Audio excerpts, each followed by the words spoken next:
you saw 2 people come in, you started seeing 4 people come in, and then you started seeing 10 people come in, and then you started seeing 20, and then it became, a pipe dream to have a second studio. The second studio became a necessity, not a desire, because we were turning people away from our first studio. And, that was the last thing that we ever wanted. What it takes to scale, to open new location, and what can you do to make this as simple as possible? Welcome to Top Rated Gym, the podcast that helps ambitious gym owners build profitable and sustainable fitness businesses. I'm your host, Andres Vujovic, and with every episode we deliver actionable insights, expert advice, and success stories to help you grow your memberships, streamline your operations, and achieve financial stability, even if you struggle with marketing challenges, maybe operational overwhelm, or financial limitations in the past. Today, we are joined by Chad Underwood. He's the founder of Modo Yoga Columbus. Chad's story is one of the, resilience, growth, and deep community commitment. With over a decade of experience in the fitness industry, Chad transitioned from a full-time lawyer to a full-time yoga studio owner, successfully launching and expanding his Modo Yoga locations. From overcoming personal challenges to navigating business world, Chad is here to share insightful information into leadership, growth, and the importance of staying authentic in your values. Let's dive into the journey. Chad, welcome to the show. Hey, thank you, Andre. Thank you for having me on today. Man, last time we talked, you are true inspiration, brother. You are somebody who is example of building American dream. You said how you combined all your passions. You like teaching, you like business ownership, and then you put it through your journey and getting yourself into one and going away from, somebody would say, safe, awesome career, being attorney and lawyer, right? So can you give us a hint a little bit about your mindset and why do you do things the way you do? Yeah, I graduated from law school in 2011, and I was doing some private practice on the side, and then I actually fell into a role with working for the federal government here in the United States. So I was working for the Department of Defense doing contracting, and I thought, I was 24. I didn't really have any idea what I wanted to do with my life, but after about a year or two of working, for the government, doing a lot of commuting, sitting behind a desk for 8 hours a day, I started to recognize that wasn't what it was for me. That wasn't what I wanted my life to look like. And I knew I needed to make a change, and I knew I needed to pursue something that I felt in my own heart was what I wanted to do with the rest of my life. And through a long winding road, and you kind of touched on it, I had helped some friends start businesses as an attorney. I had been doing some adjunct professor work, so I was teaching, and I knew I really liked teaching. So I knew I wanted to start my own business. I knew I liked teaching. And then I started practicing yoga, which helped a multitude of ailments that I was personally going through. I had chronic lower back issues since I was like 10 or 11 years old.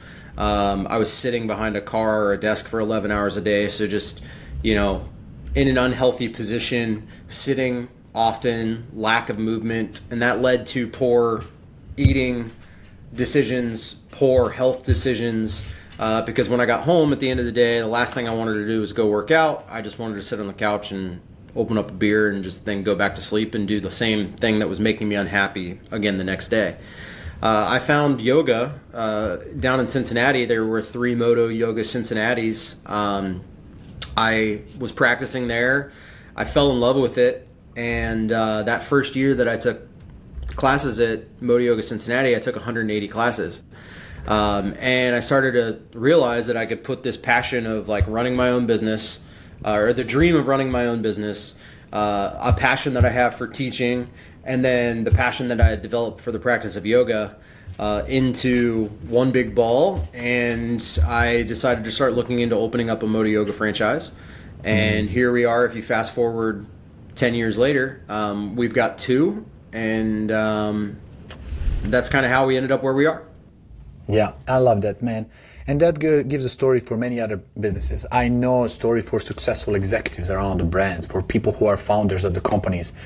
It's literally being customer of the own service. Like being a member of yoga studio, loving it, feeling it on your own life transition. It's the best way to say, hey, I love what I got. Let me do something so more people can be impacted. What if I can connect hobby, passion, and money making into one thing? You know, what is it? 72% people hate what they're doing. If you combine what you're doing and making money out of it, it's a game changer. Totally game changer. But let's talk about, this is cool.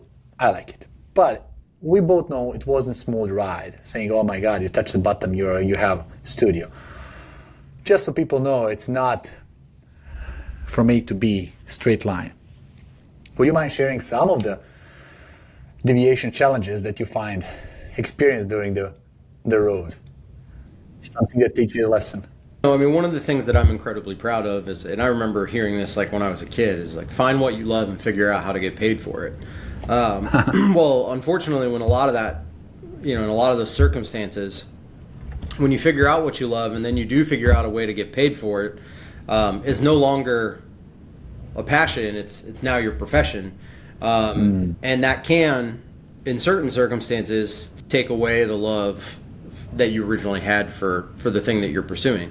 Like I know for a while, I grew up playing golf. Like I wanted to go work in the golf industry, and I recognized very quickly in seeing people that like the people that were working in the industry didn't get to play golf. They didn't get to enjoy the game that brought them into working in the game to begin with.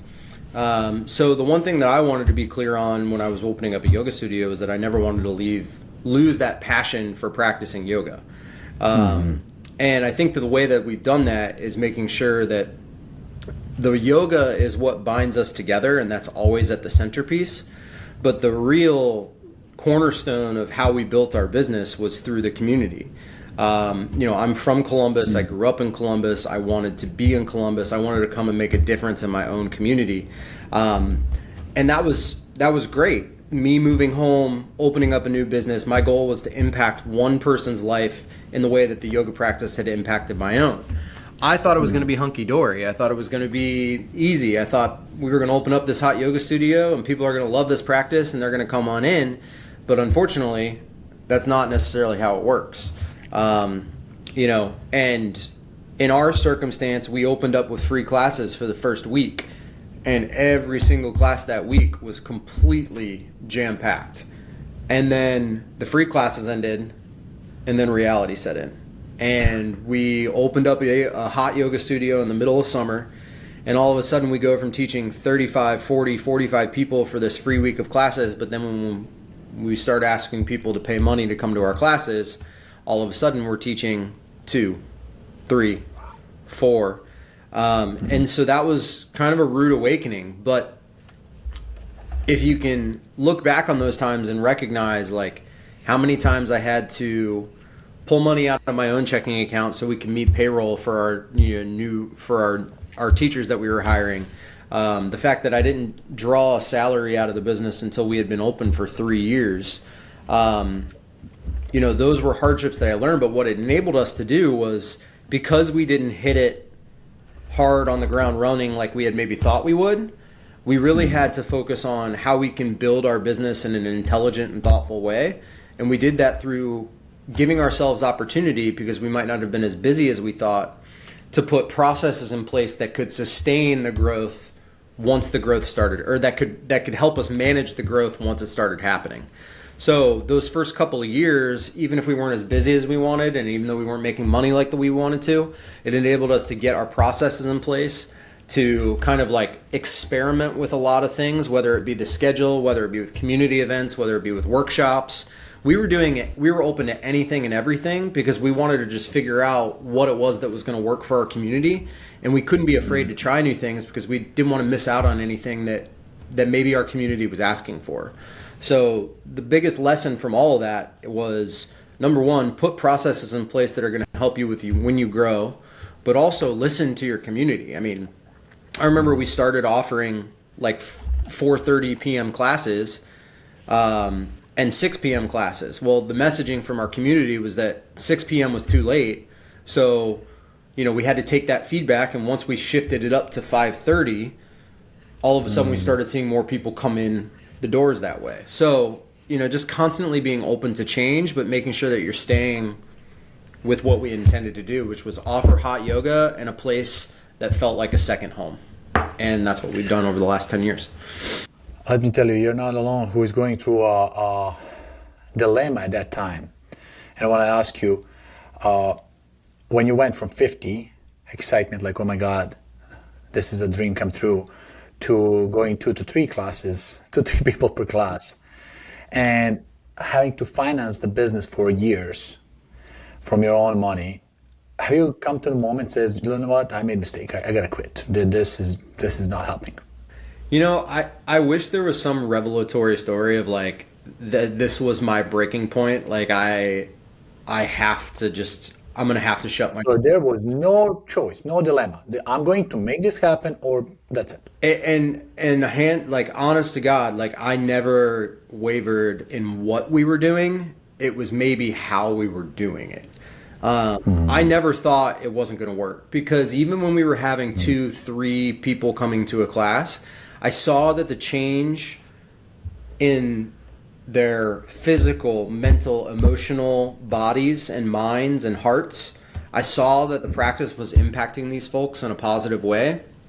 But I also saw that the impact that just having this space to come to was having on people.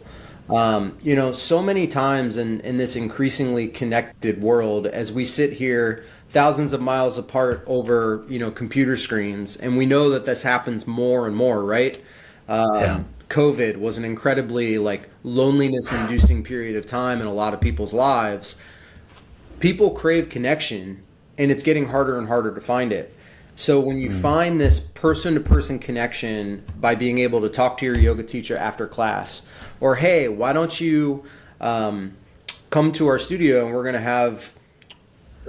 sit down and we're going to talk about your practice for 15 minutes after you get done with class. Like, tell me how this pose was affecting your body. Tell me how this is affecting you. Hey, I noticed something was off, like with your hip. You seem to be just kind of like favoring a little bit. Coming up with ways to connect with your students, and then figuring out ways to connect your students with one another. That is where the true essence of our business came from, and why I never wavered in whether or not it was going to be successful. I just always looked at it as, this is a snowball rolling down the mountain, and it's going to start with one snowflake, and it's going to pick up a little bit of steam, and then it's going to become a snowball, and then it's going to become a snowman, and then it's going to become an avalanche. And it might have taken a lot longer than we had thought, but the vision was there, and the end result has been the same. And that's exactly how it has been. It has been, once you saw 2 people come in, you started seeing 4 people come in, and then you started seeing 10 people come in, and then you started seeing 20, and then it became, a pipe dream to have a second studio. The second studio became a necessity, not a desire, because we were turning people away from our first studio. And, that was the last thing that we ever wanted to happen. So that's why the second studio became a reality. I love that. And I love how you see it. It's all about perception. You didn't say, oh my God, my numbers are not growing. I don't know how I'm going to stay in this venture.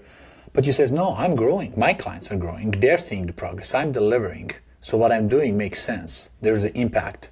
And it's all about what we focus on is what matters.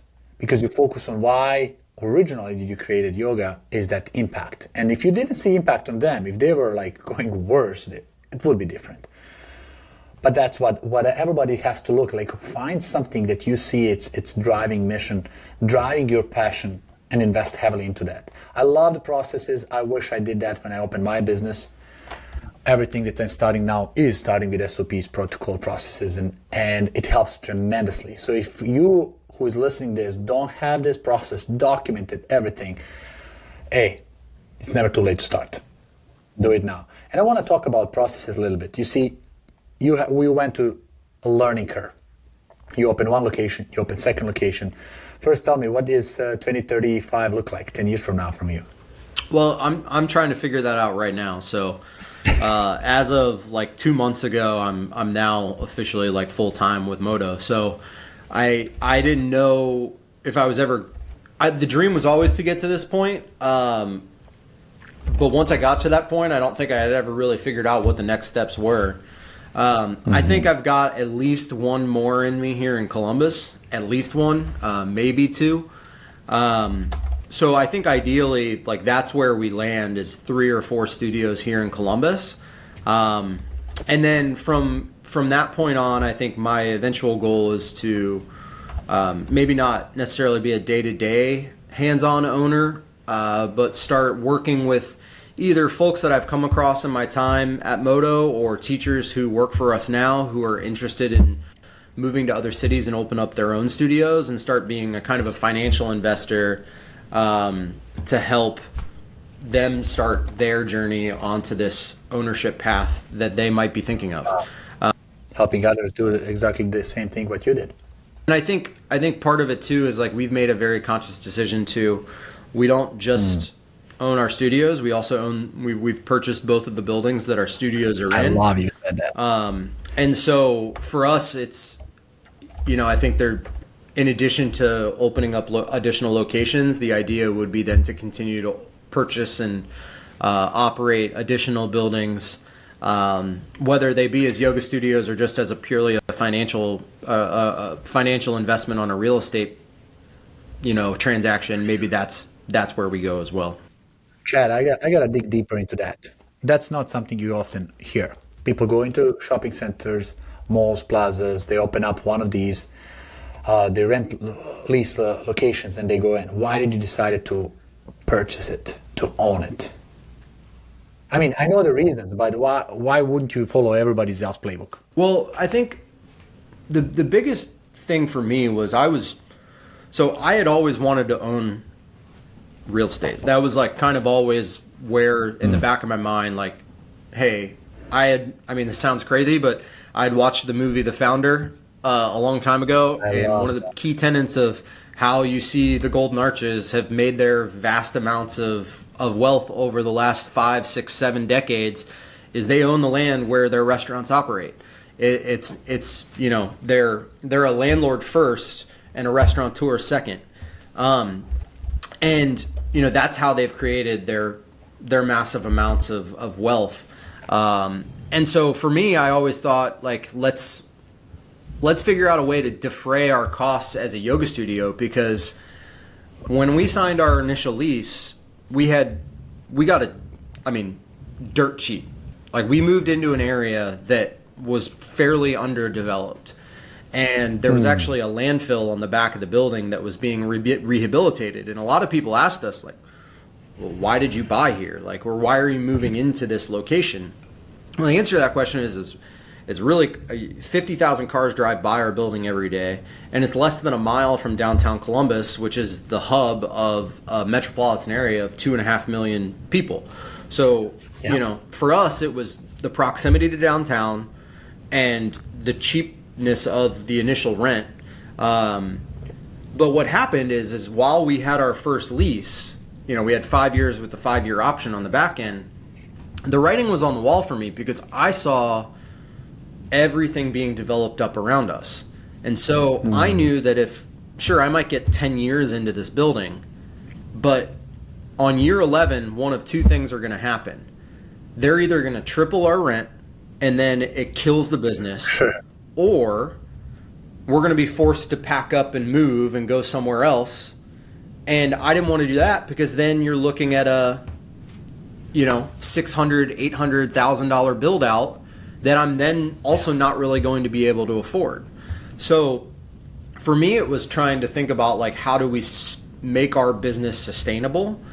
And I ended up just approaching our landlord and saying, hey, I just want you to know that if you're ever interested in selling this building, I'm happy to open up discussions and figure out how we can make this happen. And his initial response was, hell no.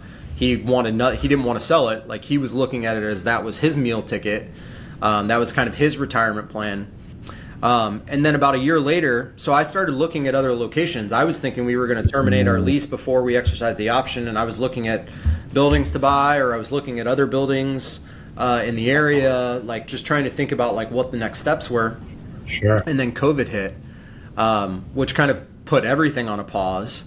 And after about 6 months of after COVID hit, I think our landlord just decided he was just kind of done. He didn't, and he's still a good friend of mine. We play a lot of golf together. I think he just decided that he was ready to retire and be done with his investment, and he wanted to keep the building with a small business owner. And so he offered me to sell it to me, and we agreed on a price, and now we're our own landlord. And what that does to me is that locks in our rent for 20 years, and then when the mortgage is paid off, all of a sudden, then we're generating a lot of income for the yoga studios. And then we did the same thing with the second one, because we just recognized that if you have the ability to purchase your own building, and I realize that that's not realistic for everyone, but if you can do it, it protects yourself from rent increases or being kicked out of your own spaces, and you see that happen a lot. And your investment stays with you. You have control over the whole property. You don't depend on anybody. And thinking about exit, every dollar goes back in.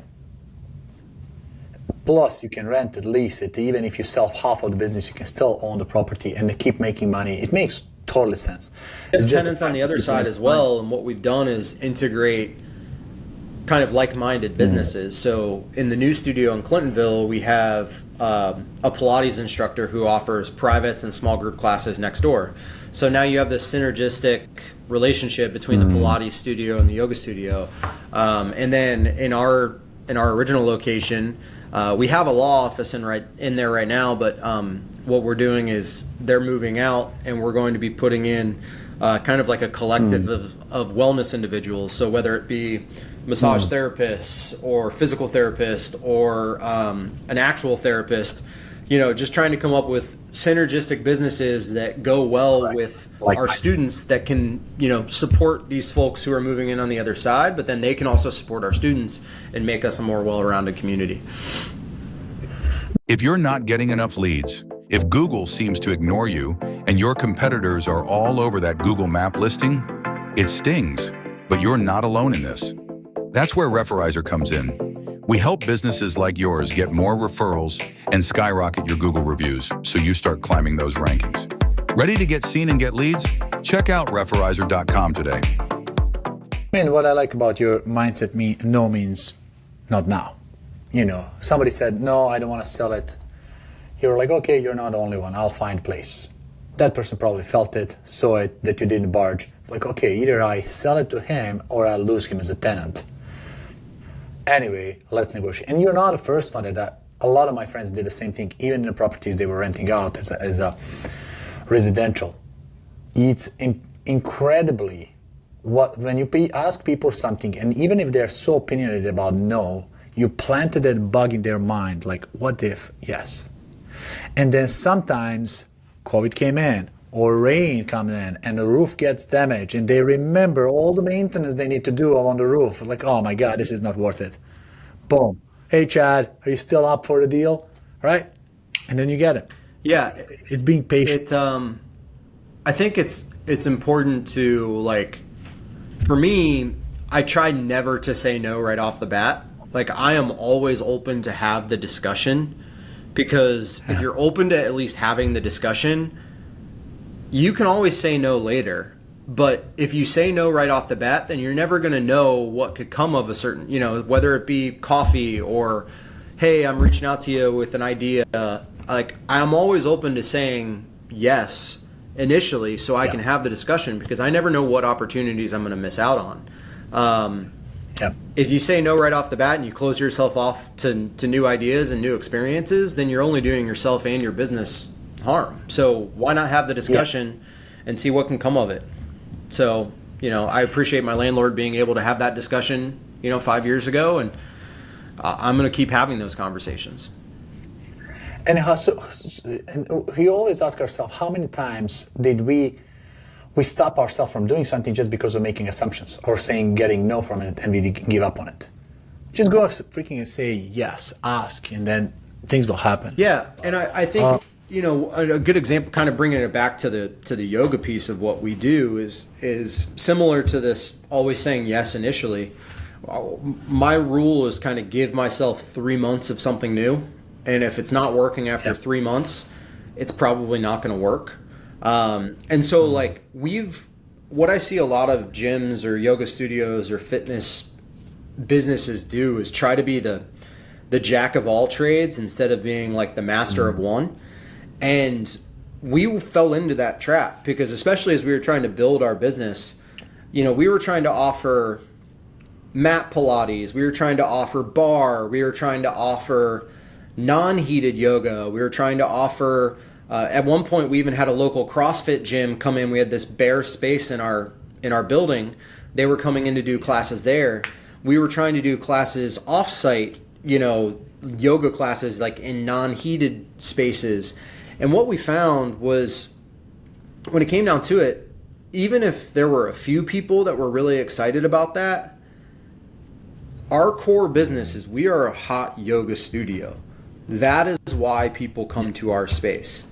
And why not just do that one thing right, do it well, and take care of our core offering? Because I would rather be the master of one trade than the jack of the jack of all trades rather than master. I don't know. I can't. We might have to delete this portion because it's not spinning out right. But like, so we would try these things for 3 months at a time. And if they don't work, they don't work. And we just kept trying different things. And what it came down to is we are a hot yoga studio. And our teachers are top-notch instructors. We take care of our students. Like, let's lean into what we do great and do that one thing great. And if you want to go somewhere for bar, I can certainly recommend you a place to go to bar. If you want to go somewhere for Pilates, you can go next door to our studio in Clintonville. And, things like that. So there's always ways to, like, kind of enhance that community and still provide people what they need without actually doing it yourself. And I gotta resonate with my own business as well and many others.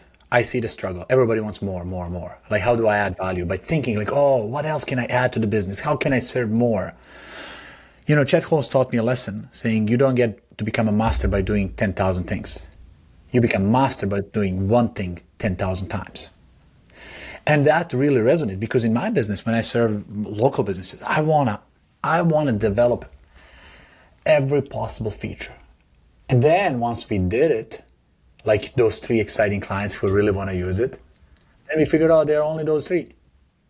And we start shutting down, deleting one at a time. Be good, be great in what your core business is, because that's how you become recognized. People carry the memory. People can remember business just based on one thing. Well, what do you do? One sentence. Hot yoga. That's it. If they say, do you do hot yoga? You do Pilates. You do mindfulness. You do regular yoga. You do a lot of things. Like, okay, hold on. I'm not sure. It does not resonate with referrals. Does not resonate with people you're talking around about. So I love that, buddy. Let me ask you a really question that I wanted to ask you at the beginning of the show. Is scaling, opening new locations. You had to navigate through opening new franchises, and you learn certain things. So second location is much easier than the first one. Would you mind sharing with me and everybody listening, how do you make it easier? Like, what are the things that you would recommend now to somebody opening new location to do it better than what you did in the first one? Well, I think it goes back to kind of what we were talking about too, right? If, say, we had 5-6 different class offerings that we were really kind of trying to duplicate, like, right? The idea was to make the second studio exactly the same as the first. So not just like from an operational standpoint, but from like when you walk into the main yoga studio that we have in our second location and you compare it to the first, same cork, same lighting, same heat panels, it feels exactly like the other room. Now the lobby has different decorations, the locker rooms look different, but when it comes down to the core offering, whether you're in Granby or you're in Clintonville, it feels the same. And for us, it was about trying to we knew what we were doing was working in our first location, so how do we just move it to a new location and continue doing it again. And that's done by, we have a ton of, and a lot of my team probably gets annoyed with me, but everything we do is so process oriented. Our cleaning checklists. You submit it every time you're done with your shift. Our front desk check-in process, exactly the same. But there's a guide, there's a how-to guide that we have for our studio that is, if you can't find the answer in there, I don't know where you're going to find it, because it is very comprehensive for how we operate our studios and the things that we're supposed to do at certain times, whether it be mopping, laundry, et cetera, et cetera, et cetera. So what we did was we just were able to take those lists and duplicate them. And there's going to be some adjustments, right? Like the layout of the space is the same. We have hand dryers in Clintonville. We didn't have them in Grandview, so we have to add some stuff like, different features or whatever, different amenities at both studios a little bit here and there. So you're certainly going to have to tweak it, but the process is the same. And so the fact that a teacher from our first studio can just walk over to the second studio and know that I have to do exactly the same things, they're just a little bit different, or things might be in a different spot than where they were. I can follow the same checklist and understand exactly what it is that I need to do. That makes the whole transition from Studio 1 to Studio 2 better. And whenever we go to 3, we'll be able to copy and paste those same processes to the third studio. And even if they're on kind of antiquated systems, like we use Excel, we use Word docs, the systems work because all it is a copy paste. And we're always looking for ways to improve, but the processes that we have in place don't change. And I think that's like kind of the biggest thing that we've been able to find in our success. Now, the other thing that we've had to do, that you do have to keep an eye on, is just making sure traffic patterns change. So, for example, at our first location, the 4 p.m. classes are pretty popular, and we're really close to I don't know if it's because we have a lot of teachers that come to those classes or whatever it might be. Mm-hmm. The noons are really popular because we're close to downtown, so a lot of people just kind of jet over for like a noon class on their lunch break. Whereas our second location is in more of a residential neighborhood, and like the 9 a.m. or the noons haven't been very popular because nobody's working in that area. If they go to work, they're going to where our first location is. So just understanding traffic patterns and like the demographics of the area that you're in, that even if you have the same offerings, like you might need to tweak the times that you're offering classes a little bit as you grow, but you have to constantly be taking a look at that stuff because it changes. So you took what already comes with a franchise playbook, right? It's a lot of structure, but you took it to the next level. You went deeper. Like, okay, let me go in a micro element, check boxes. What do you do? As we are a franchise, the moment you walk out. They provide us a big playbook for a lot of things, but like the biggest piece for us is like, we're not mandated to have a front desk team. We're not mandated to have, we have a crew that helps and cleans in exchange for free memberships. So we call that our energy exchange team. That's something that we put in place. And so that's something that's been developed, and that's where a lot of those processes come into play, because it's a lot of the cleaning's all done in-house by our team, and it's repetitive in nature. So yes, we have the stuff that our Modo Yoga International provides us, mostly a lot of the marketing stuff, but as far as the actual day-to-day operations, we've had to implement all of those policies and all of those procedures ourselves. And I believe, Chad, that some of others that they're looking at your success saying, oh my God, what are you doing differently? Let me have some of that. If not, after this episode, they will. So they'll come back to you and say, okay, can we add some of these checklists that you created, some of these processes, some of these elements? No doubt. Chad, I have a question. And now we're going to come to the end, but I got to ask you a couple of questions. You learned a lot about the industry, about yoga, about fitness, about running a business. Where do you go for your knowledge? Can you recommend us some resources, books, conferences, mentorships, events, podcasts, something that you believe it's a good resource for others to learn? Well, so given that I'm fairly new full-time, like having the time and space to kind of like do conferences or go explore myself, that's like kind of a new reality for me. But I will say that there's a number of areas where I just get inspirations from and have pulled from different people. Or so the biggest thing for me is, the one that jumps to mind is, I listen to a lot of business podcasts. The number one for me is How I Built This by Guy Raz. It's a great podcast. I think it's done affiliated through NPR.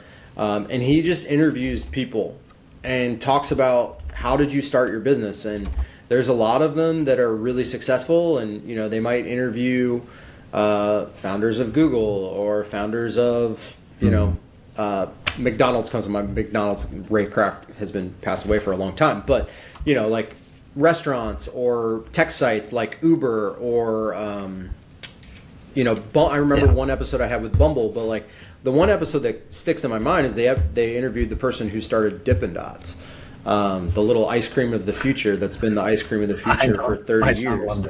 And that story was almost a tragedy, because the guy who started Dippin' Dots never really made a dollar off of Dippin' Dots. So it's not just success stories, and he's not just interviewing people who are success stories. He's interviewing people who have made mistakes, who have screwed up along the way. And so for me, that's a great thing I listen to usually when I'm mowing the lawn. It's a great time to do that. There was another book when I was starting the studio, and it was called The 1 Minute Manager. And I don't know if you've ever heard of it. Richard Bannister. What?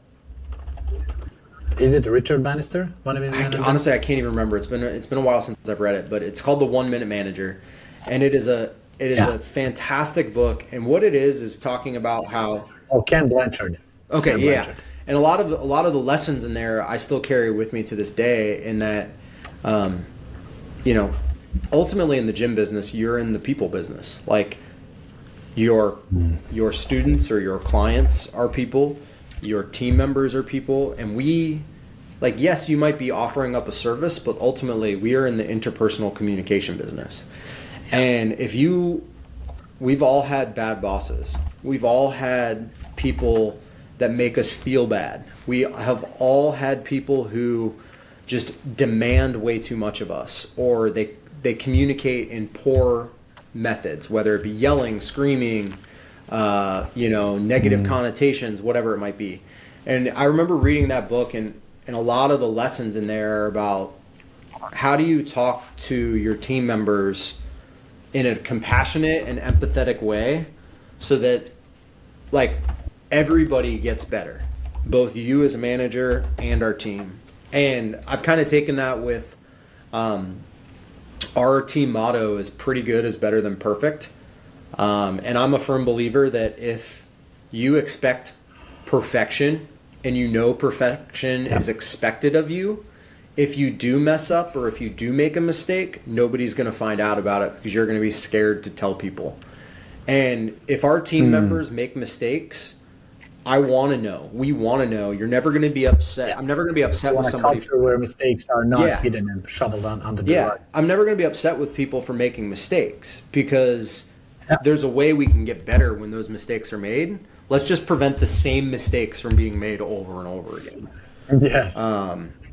And Kurt, because that's how you learn. If you prevent mistakes, if you judge mistakes, people will stop taking risk. People will stop making decisions. They'll prolong, and then decisions are not made, and nobody does anything, and then things fall apart.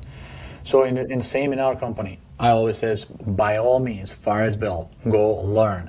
And if you succeed, awesome. If you make mistakes, right, what did you learn from it? There's no such a thing as failure. Either you learn something or you succeed. Right? Just don't repeat it twice. So learn from that. I love that. Chad, you know other people in the industry. I believe you do. And one question I ask all my guests is, what would be 2 people you would recommend to come here and speak in front of the audience? Somebody maybe you know directly, or somebody you don't know and you want me to bring on the podcast and interview. I mean, I do think that, the person that jumps to mind was, I think, the one that recommended you to come talk to me. So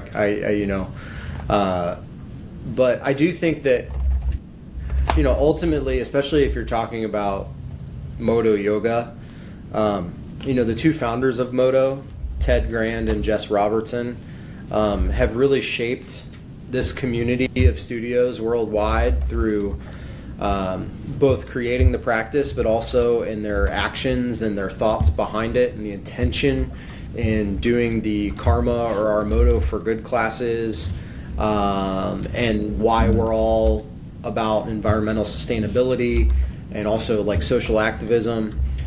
So Ted and Jess are two people who, like, if you can pin them down for the time, would be wonderful to talk to just understand how we got to where we are, because they've been at this for 22 years.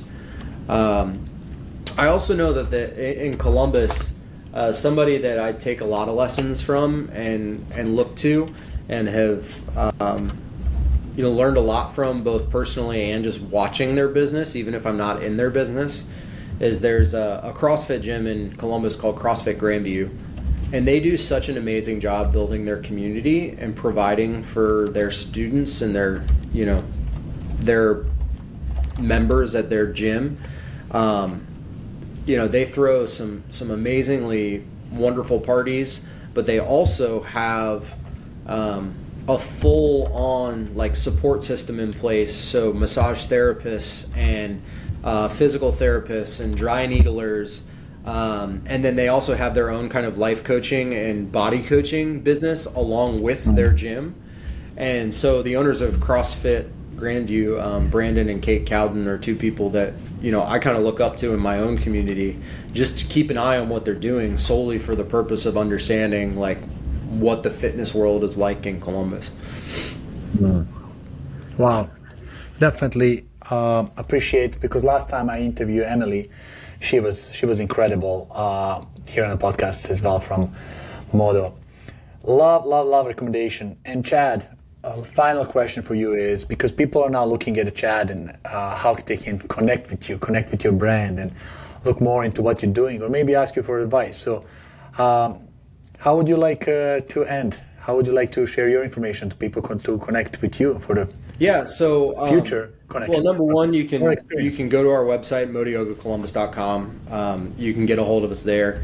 But for me, I'm not too active on social media. I try to maintain a relatively low profile. Plus, it's a little exhausting to think about posting and being constantly active. I have a 3-year-old and a 1-year-old at home, so that keeps me pretty busy. But I am on Instagram. You can follow the yoga studio at Modo Yoga Columbus, or you can follow me at Chad Underwood. That's probably the two, especially if you're out there in the US or the world or wherever you're listening to this. That's going to be the easiest way to get a hold of me if you'd like to connect. But yeah, if you're ever in Columbus, Ohio, come on into Modo Yoga. We've got great hot yoga classes. You're going to sweat your butt off, and I know you're going to love it, because our whole goal every student who walks in the door, is that you feel better walking out than when you walked in. That's the goal. That's the goal. Thank you, Chad, on behalf of the community, for great insights, for really sharing your story, your journey about opening locations and scaling, and your vision for the future, and some resources that people can take advantage of. And for you guys who are listening, make sure you like it, click, share, subscribe, so you can be tuned in with new episode and new coaching that's coming every week. Until then, signing off, Andre with Top Rated Gym. Thank you, Chad, for being here. If you are a gym owner looking to become a top-rated gym in your area, visit topratedgym.com and grab our free 30-day reputation boost. That's topratedgym.com. I'll add it to the show notes for you. Don't forget to share this with your friends.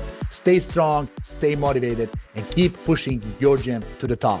Until next time, this is Andre signing off.